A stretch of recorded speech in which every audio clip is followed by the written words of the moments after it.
right, so guys, NFL Combine starts today in Indianapolis. Some major news coming from this.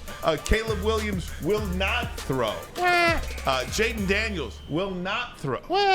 But you know who will? J.J. McCarthy. J.J. McCarthy. Bo Nix and Michael Penix are going to throw. That workout is Thursday. So I believe that is Thursday.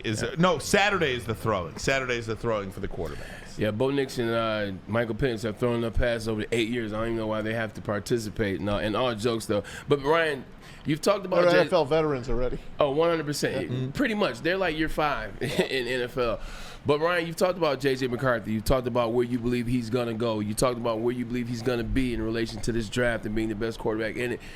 This is where you make up ground, Ryan Ermanni. This is where you make up ground today. Yep, 100%. On the Caleb Williams of the world, of the Jaden Daniels of the world, of the Drake May, who right now is undecided whether he'll throw or not or he'll compete. This is where you make up the ground. The preparation that you've been putting forth, and whenever you're training out in California, this is when you showcase the arm. This is when you interview. This is when you sit down and you talk to these coaches. This is when you go to the board, Ryan Ermanni, and show them that you know how to conduct the offense. Now, you know how to operate on the move. You can operate and change the pace as they're throwing things at you randomly out of left field. This is where you make up that ground, especially on a guy like Caleb Williams, Drake May. There's a lot of the jury or the verdict is still out. Jaden Daniels, is he that guy? Drake May, is he that guy? Caleb Williams also. I think this is where he can kill it, and this is where you start to make up that ground and go from maybe pick 20 to pick 5. So this is exactly the day, this is exactly the week that I've been looking at to start to see this J.J. McCarthy push up to the top 10 of the NFL draft. And I said I would take him number 1 overall. I would. I know he's not going number one overall, but if I was a general manager, I would take him number 1. First of all, I think he's got all the tools. Secondly, I know how this thing works.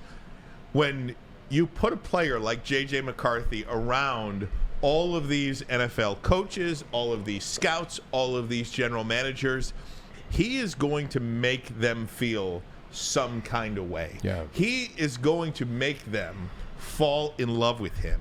And we always see players that kind of come in from out of nowhere. And I do think J.J. McCarthy is kind of coming in from out of nowhere here when it comes to this stacked quarterback class. But when J.J. McCarthy goes through these interview sessions, top of the line, top of the list. There's going to be no quarterback in this draft this week that will interview with NFL teams that will knock the socks off of these teams more so than J.J. McCarthy. You are going to see so many stories come out of NFL circles about who really helped themselves this week at the Combine. J.J. McCarthy is going to be number 1. And I think it's great that he is deciding to throw. He ain't scared. He ain't scared of nothing because he knows he can make every throw an NFL quarterback needs to make. He can do it in the pocket. He could do it on the run. He could do it sideways. He could do it no look. He can make every single throw. This kid is, again, going to be the best quarterback in the class when it's all said and done. Caleb Williams, question marks. And did you see what happened today? Merrill Hodge, Tom Mazaway, is your guy. Again. He has struck again. Merrill Hodge says that I would not touch May. Talking about Drake May. No way on May. He's extremely inconsistent. His processing is inconsistent. He's not extremely athletic. I find him more stiff. He's got a longer throwing motion, which allows more picks. And he's from North Carolina. I mean, so you've got May, you've got Williams. Now, to Merrill Hodges, he loves Jaden Daniels. 100%. Loves Jaden Daniels. And I've not seen what he had to say about J.J. Penix or Bo Nix yet. But he's a no on Williams, he's a no on May, and he's a yes on Jaden Daniels. I think he did say something about Penix that he did. He's not it. I saw Penix up close and personal in the national championship. I saw all I need to see. He's not one of those elite quarterbacks. He's I not. don't believe he'll be an elite quarterback in the NFL. As it relates to Drake May, look, inconsistent is 100% right. The couple times that I saw him last year, I'm like, what's the hype? What's the big hype about it? There was some hype about a guy from UNC about 6 years ago named Mitchell Trubisky. Yep. How'd that end up for him? So 100%. Sam Howell. Another UNC guy had a couple good games last year for the Commanders, but for the He most might part, be the best of all of them. and 100% he was, and he got not highly touted, Correct. if you will. But going back to what you said, he's coming out of nowhere, look, and he's not scared of anybody. The receivers coming out when I was in the combine, it was myself, it was Mike Williams, it was Mark Clayton. Those were the three that they talked about. There was this kid from South Carolina named Troy Williamson. Well, he performed at the combine. He ran a 4.3. He caught everything, had a tremendous workout. You know who he went before? He went before Mike Williams. You know who else he went before? He went before Mark Clayton because he showed up. Now, he didn't go before me, but he went. He came from the second round. He showed up. He performed. Coaches saw it. One thing, too, Ryan, when you go to that combine and you're not afraid to put on a show, coaches value that. Coaches look at that because that's a big moment. That's a big stage, much like the NFL is going to be. You said coming out of nowhere. Listen to his stats. J.J. McCarthy's career stats are most of these guys 1 year career. One season. He had 6,200 yards. He had 49 touchdowns. That's 1 year for a Joe Burrow. That's 1 year for Caleb Williams 2 years ago. So, Ryan, they really want to see what he has to offer, man. So I hope he puts on a show, puts on a clinic. In the way you see these guys pick apart quarterbacks in particular, are you guys watching Dynasty at all? The No. Apple TV Plus Haven't watched or Duck Apple Dynasty? Plus on the New England Patriots. Through a couple of episodes, but one of the parts about it is, Drew Bledsoe is able to come back. He's healthy. He's been medically cleared. Washington State. Bill Belichick decides to stick with Tom Brady as their starter. Nobody at the time could comprehend this decision. This was in Bill Belichick. He's had failed stints in Cleveland. He was 5-11 his first year in New England. He's not like this beloved genius at all during the time that he was making this call. But they show you a little game film and how Drew Bledsoe takes all these sacks. And like you're not thinking like that, but he just hangs onto the ball for a split second, takes a sack. He got big hit once, and it really made him kind of turtle in the pocket a little bit. And Bill Belichick always talks about, I got to do what's best for the team, not one player, but for the team. And I think part of that was evaluation on Bledsoe taking so many sacks, and Brady did not.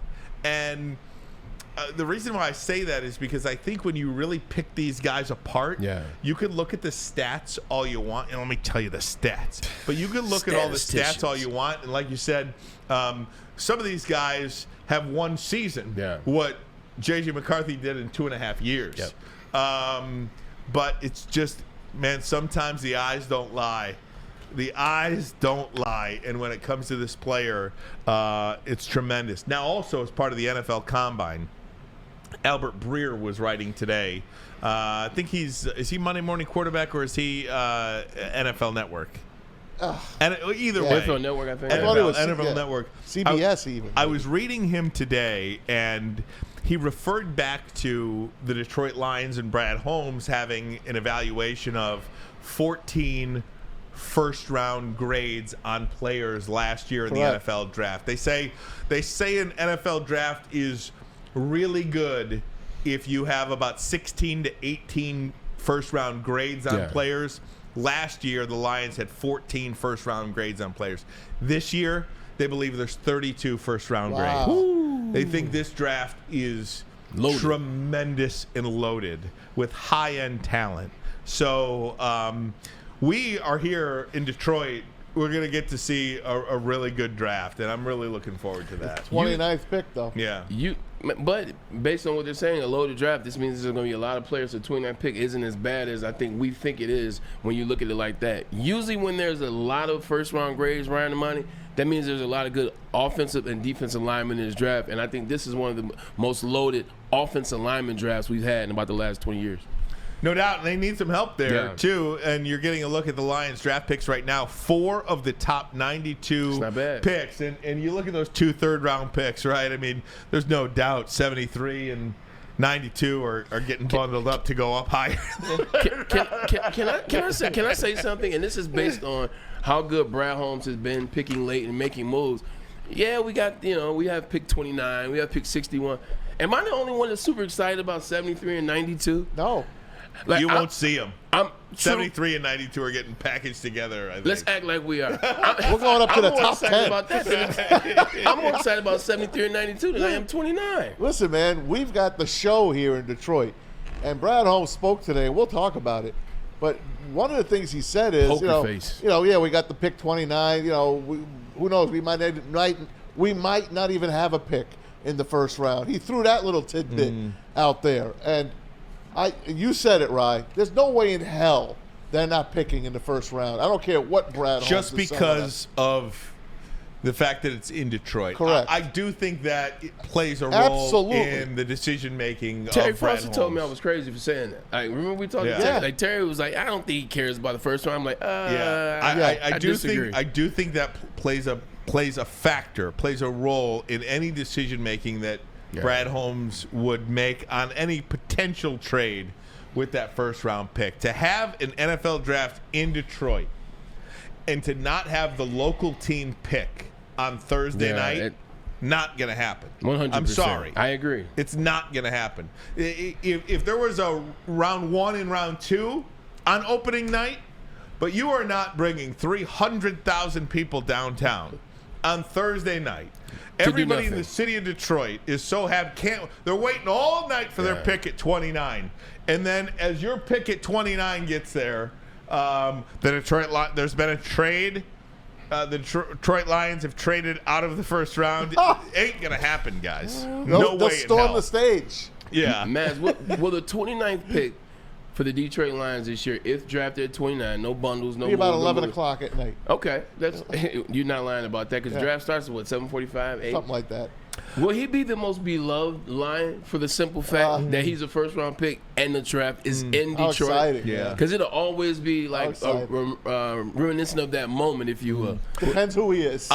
This is true. if it's Lawrence Taylor, yeah, he is. In the WoodwardSports.com chat, Speaking of UNC. Ken Brown says, who said 32 first-round picks? I heard the draft wasn't that deep. In Albert Breer's column today, he refers to the Brad Holmes 14 first-round picks KB has last struck year. again. This year, he writes, according to one of the guys that he's talked to, I believe it was an AFC scout. He's got 32 first-round grades. It's gonna be interesting, man. You got some quarterbacks in there. Like I said, offensive line is pretty stacked. Defensive line is pretty stacked. You got the kids out of Florida State. You got some Georgias always. You got some Alabama. So it's gonna be interesting, man. But even if you take those 32 guys, like say this AFC guy is wrong. okay, Say you take those 32 guys and give me 20. yeah, That's by far and away if you're saying better than last year. If you're saying 32, it's not like you're going to go from 32 and it's like 12. You're saying 32 to your point, Ryan. That means there's at least 20 to Right. 22 Exactly. in there, 100%. Exactly. Yeah. You know, I Now, think who is it going to be? What position will it be? is true. At that point of the draft. Right. It could be an O lineman. It could be an O lineman. You know, Brad Holmes, you mentioned Brad Holmes spoke today on a radio station in Detroit earlier today. He talked about, and tomorrow I believe Brad Holmes and Dan Campbell speak at the Combine. Oh, good. So we'll get a chance to hear from them tomorrow. I believe that's the case. But earlier today, Brad Holmes was talking about, and I like this mindset, right? Talks about need versus best player available. And what he was saying was he likes to fill needs in free agency and likes to take best player available in the draft. And I think that's a really appropriate way to go about it. I mean, and just to relate this to the dynasty of the Patriots that I'm watching on Apple TV, when they're sitting there in the 6th round with Tom Brady at 199, they were like, we don't need a quarterback. We have no use for a quarterback. And Brady came in as the number 4 quarterback. He wasn't even the backup. Wow. Yeah. But they're sitting there looking at their draft board, and Brady was rated so much higher than anybody that they could potentially take at 199. They were like, we got to take this player. Yeah. He's just rated so much higher than everybody else that we have.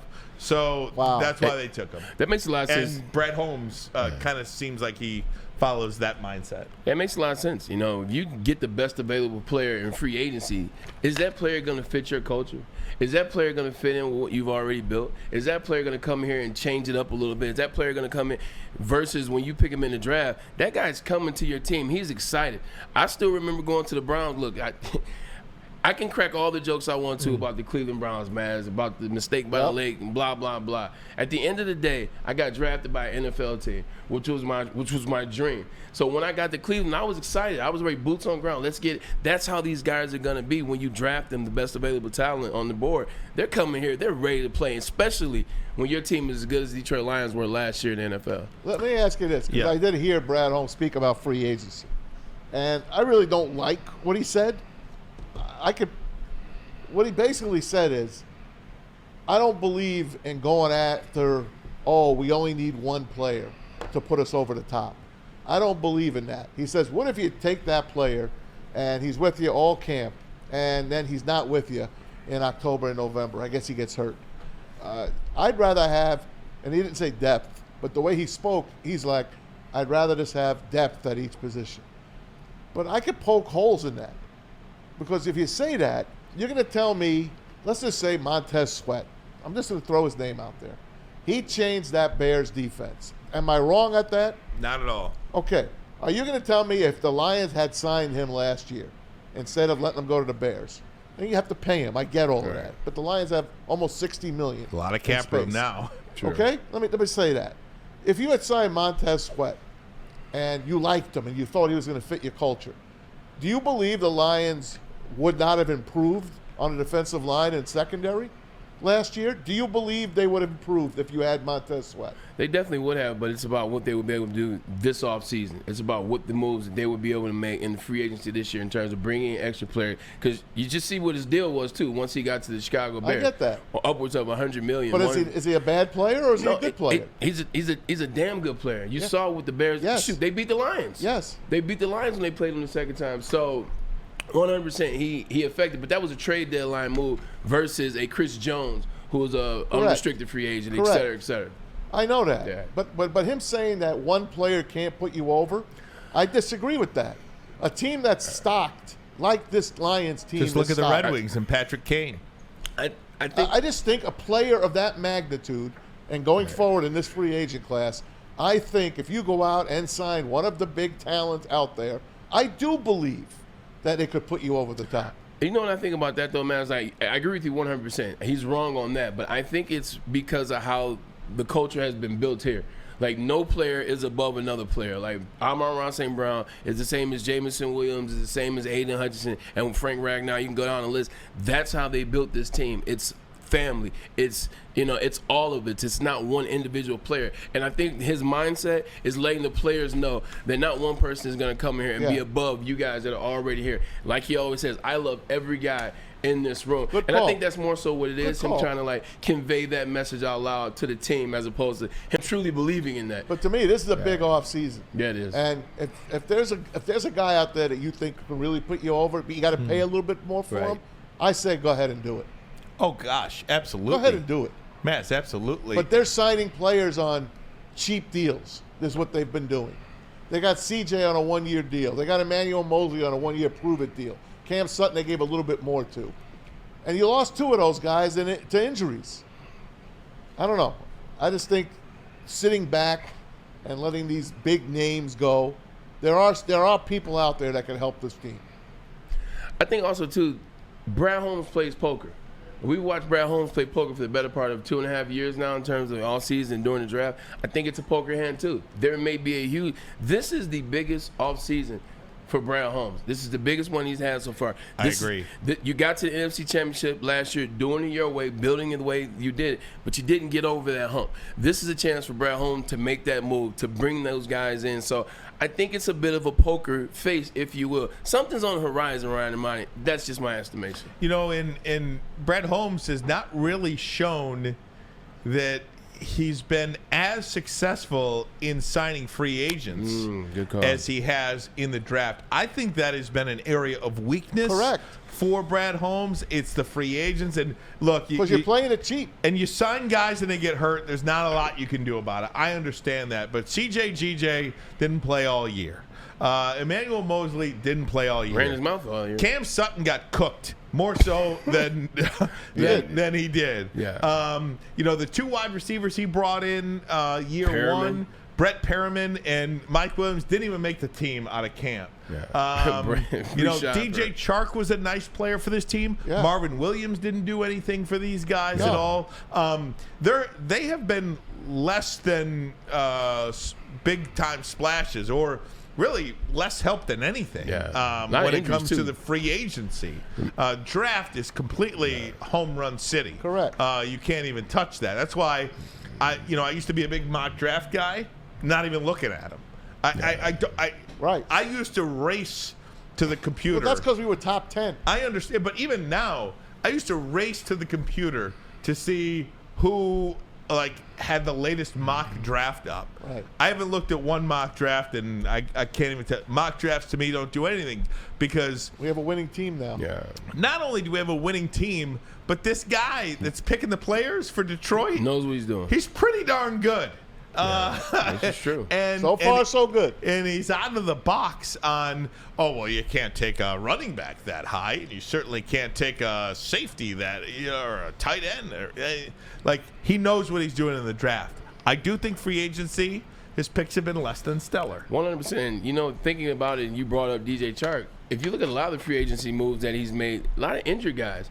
DJ Chark missed a ton of time while he was here. Breshad Perriman, when And he got missed time in Jacksonville as well. too. Breshad They're all Perriman, injured guys. He was injured. Emmanuel Mosley, he was injured Yeah. when we signed him. CJ Gardner-Johnson wasn't injured, but got injured. So you're talking about something special right now. I mean, a lot of injured guys and a lot of necessarily misses in that free agent. That's why I think this is a pivotal year for him, because every week, all the credit we give him, which is rightfully so for how good he is in the draft. On the flip side, that free agency side, he hasn't been as stellar as he has in the draft. What do you guys think? 313-552-6322. Are you, should I say, is it just simply in Brad Holmes we trust when it comes to the free agency part of it? In the draft, we know he's going to take care of. But do you believe the Lions are one player away? Are you hoping for a big splash this free agency? 313-552-6322. Also, getting back to my assessment on the NFL draft in the first round and Brad Holmes trading. I grew up in an era of WWE where you had retirement matches. Yeah. Ric Flair, Shawn Michaels, and the retirement match. I'm sorry. Sweet chin music. I will Yeah. make a statement today that could bite me or could not. Uh-oh. If Brad Holmes trades out of the first round and the Lions have 0 first-round picks in the NFL draft, I will quit this job. Ooh. I will leave this network. What about me, though? Hey, I will quit. how you going to leave me? That's how confident I am that the Lions will not trade out of the first round Be careful. this year compared to any other year. Okay. There is no way that hundreds of thousands of people are going to pack the streets of downtown Detroit, Campus Martius, and wait for 3 hours for their team, and really even they'll start gathering before the NFL draft starts, and will wait all night for their team to pick at 29, and there'll be a trade where Brad Holmes just trade out of that pick. I'm so confident in that I will quit this job if he does. Devil's advocate, as much we trust Brad Holmes in the draft, if he does Ryan Ermanni, I mean, isn't this what Brad Holmes does? Oh, if he Isn't does this- it, I'm not saying it wouldn't be the right call. You're just saying you don't think he's going to do I'm just saying I don't think you can do it. it. Okay. I just don't think you can do We it. do not accept your resignation, by the way. Well, you I got might at least have to. you got to do the Monday show first. Yeah. Do the Monday show, then Right. quit. Well, fine. Technically Friday. I'm not saying it would be the wrong thing for the Gotcha. franchise. We're through, and you're fired. I'm just saying I don't think you can do it. Yeah. I agree. I just But how exciting is the 29th pick? Well, it's exciting when you've been I'm- waiting there all I'm night. gassed already. People are leaving bars by the time the 20s. By the time you're in the 20s, people don't give a damn anymore. They don't give a damn. Matter of fact, last year it was in Kansas City.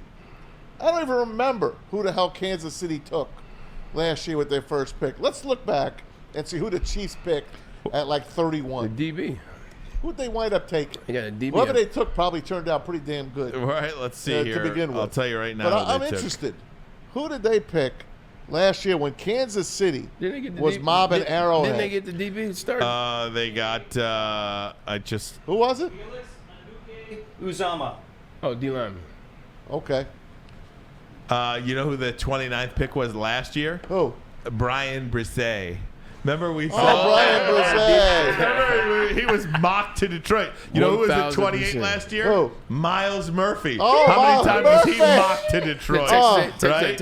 A&M? He's on his way. I'm just looking at guys yeah. in the 20s. Texas Tech. 26th, It's Texas Mozzie Tech. Smith. Oh, Mozzie. I mean, I got a that's pretty story good. about Mozzie Smith. Hey, pick Uh-oh. number 30. Pretty good player. Nolan Smith, Georgia. Georgia. Not Yes. bad, huh? Yeah. Pretty good stuff there, guys. So, who was 31 and 32 while you're at it? Well, 31 was the Kansas City Chiefs. Kansas City Oh, that's Chief right. player.